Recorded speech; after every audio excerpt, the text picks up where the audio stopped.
datang di ruang belajar virtual bersama saya, Jennifer Ratnasari Rame, dengan NIM 24224111264. Pada video pembelajaran kali ini, saya tidak sendirian. Saya ditemani 3 rekan saya, yaitu Kenalkan, nama saya Martinus Kebak Limandang dengan NIM 2422411266. Perkenalkan, nama saya Adamaya Kase, kelas F semester 2, NIM 2422411265. Perkenalkan, nama saya Imroni Dibanu Naik dengan NIM 2422411263. pada video pembelajaran kali ini, kita akan sama-sama belajar tentang hak dan kewajiban warga negara, khususnya anak-anak. Nah, pembelajaran kali ini bertujuan untuk membantu anak-anak memahami apa itu hak dan juga kewajiban melalui cara-cara yang menyenangkan dan mudah dipahami.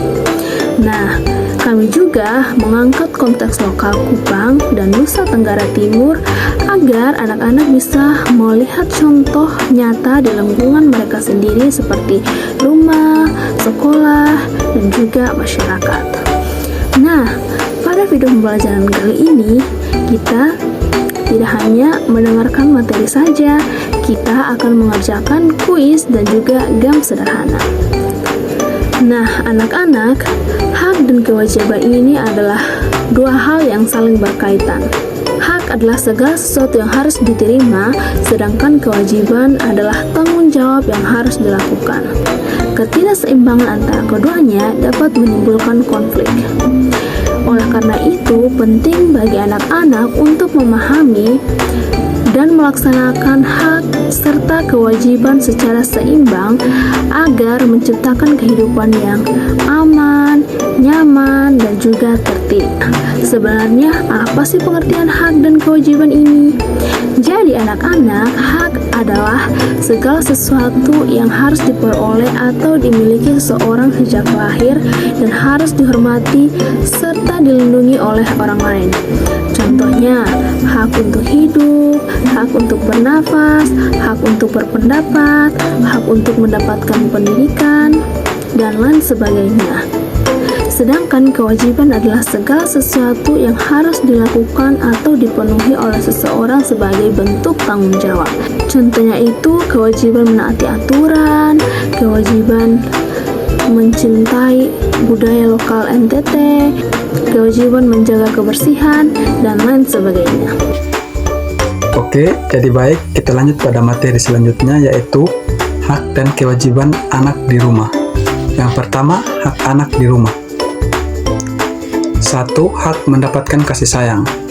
Contohnya di Kupang adalah orang tua di Kupang sering menunjukkan kasih sayang dengan mengajak anak duduk bersama di lopo atau rumah adat, bercerita atau memberi nasihat secara lemah lembut. Lalu, hak yang kedua, hak mendapatkan makanan bergizi.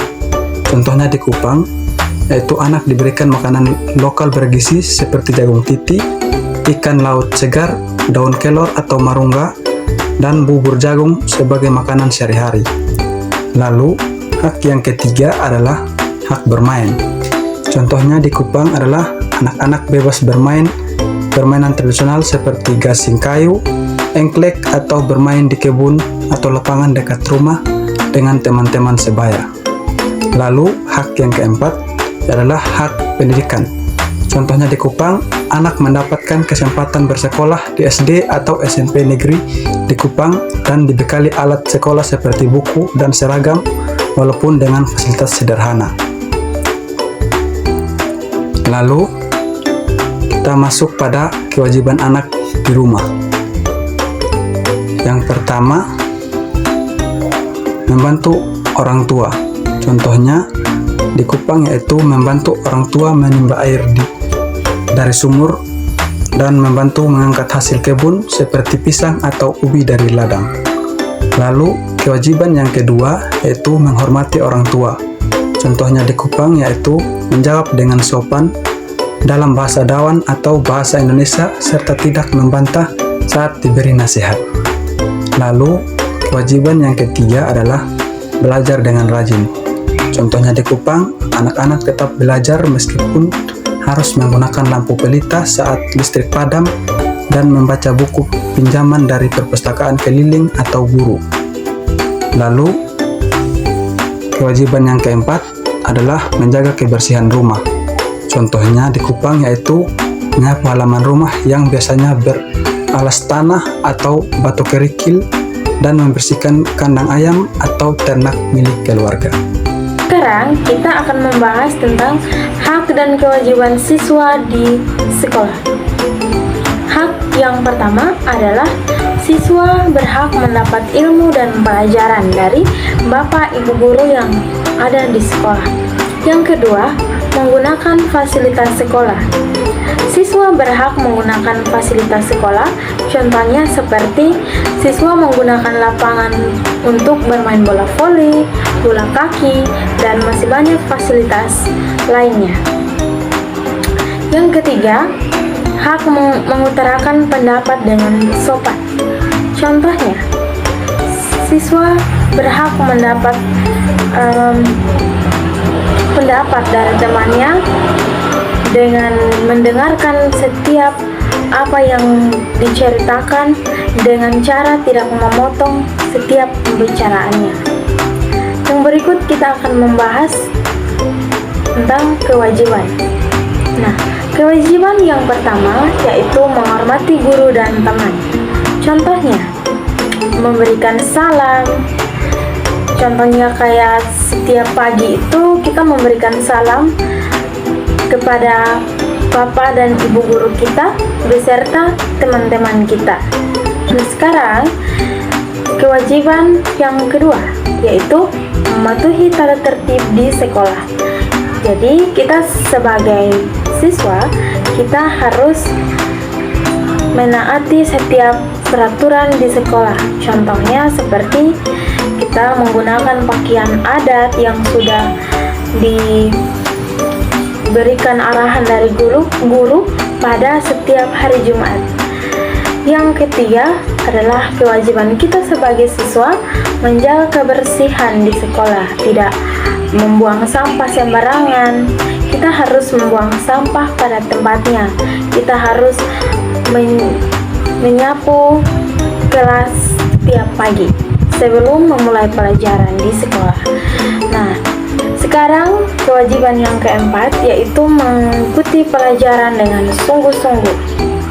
Kita sebagai siswa kita harus mengikuti pelajaran di sekolah dengan sungguh-sungguh. Contohnya seperti kita tidak boleh bolos dari sekolah. Nah, itu adalah hak dan kewajiban kita sebagai siswa di sekolah. Di sini saya akan menjelaskan hak dan kewajiban anak di masyarakat. Hak anak di masyarakat dibagi menjadi 3 poin penting, yaitu yang pertama, hak untuk dilindungi, yang kedua, hak untuk bermain dan berkreativitas, 3, hak untuk ikut serta berpartisipasi. Kita akan membahas satu-satu. Hak untuk dilindungi artinya kamu berhak merasa aman, tidak boleh dipukul, dibully, atau dipaksa untuk bekerja.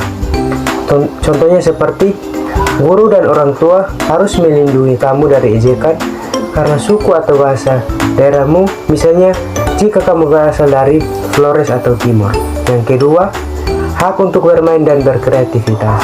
Artinya, kamu berhak bermain, menggambar, bernyanyi, atau melakukan hal menyenangkan lainnya. Contohnya seperti ikut lomba mewarnai atau menari tradisional seperti tarian Lego-Lego di Alor di acara 17 Agustus. Hak yang ketiga, hak untuk ikut serta berpartisipasi. Artinya, kamu boleh menyampaikan pendapat dan ikut kegiatan yang bermanfaat. Contohnya seperti ikut kerja bakti membersihkan pantai seperti pantai di Lasiana Kupang. Teman-teman, tadi kita sudah membahas hak anak di masyarakat. Sekarang kita akan membahas kewajiban anak di masyarakat. Nah, kewajiban anak di masyarakat ada 3 poin penting yang harus kita bahas, yaitu yang pertama, menjaga kebersihan lingkungan, yang kedua, menghormati orang lain, yang ketiga, menghargai keberagaman. Yang pertama, menjaga kebersihan lingkungan. Artinya, kamu harus ikut merawat kebersihan tempat tinggal atau fasilitas umum.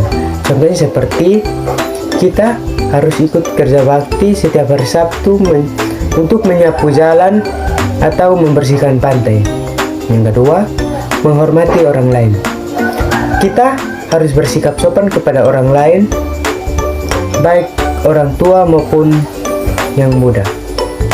Soalnya seperti kita harus mendengarkan ketika orang tua bercerita tentang tradisi adat di NTT seperti kisah pahlawan orang timur. Yang ketiga, menghargai keberagaman. Artinya, kita harus menerima perbedaan suku, agama, dan budaya teman-teman kita. Contohnya seperti kita tidak boleh mengejek teman yang berbeda bahasa, misalnya seperti anak dari Rote, Flores, atau Alur. Anak, apakah sudah paham apa itu hak dan kewajiban? Kalau sudah paham, mari kita bahas soal bersama-sama. Nah, sekarang kita akan membahas soal yang pertama. Anak-anak berhak mendapatkan A. Hukuman dari guru, B. Makanan bergizi dan pendidikan, C. Menyuruh orang tua bekerja, D. Main sepanjang hari tanpa belajar. Ya, benar. Jawabannya adalah B. Makanan bergizi dan pendidikan. Nah, sekarang kita akan bahas soal yang kedua. Contoh kewajiban anak di sekolah. A. Menyuruh teman belajar, B. Mendapat uang saku, C. Mengikuti upacara dan belajar dengan tertib, D. Menonton TV.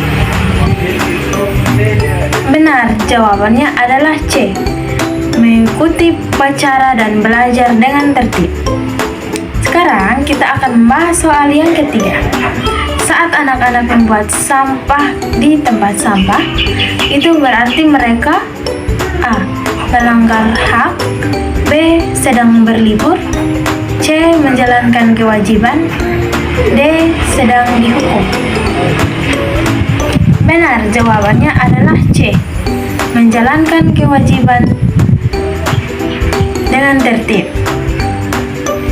Sekarang kita akan membahas soal nomor 4. Berikut ini yang termasuk hak anak di Kupang adalah A.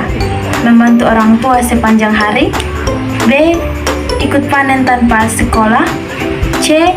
Bermain di lapangan dengan aman, D. Membuat aturan sendiri.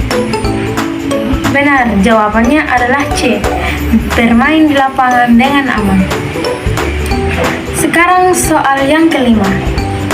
Jika kita tidak menjalankan kewajiban, maka A. Kita tetap boleh menuntut hak, B. Lingkungan jadi bersih, C. Orang lain akan senang, D. Kita bisa kehilangan hak. Nah, itu adalah soal yang kelima. Silahkan jawab jawabannya di kolom komentar ya. Sekarang kita akan main games. Jadi pada games kali ini kalian akan menebak gambar dan juga memilih option yang menurut kamu benar antara option A, B, dan juga C. Contoh nomor 1, memakai seragam lengkap saat sekolah merupakan A. Hak di rumah, B. Kewajiban di rumah, C. Hak di sekolah, D. Kewajiban di sekolah. Jadi, jawaban yang benar adalah D. Kewajiban di sekolah. Soal nomor 2, kamu yang jawab ya. Membantu ibu memasak merupakan A. Hak di rumah, B. Hak di sekolah, C. Kewajiban di rumah, D. Kewajiban di sekolah. Tulis di kolom komentar ya.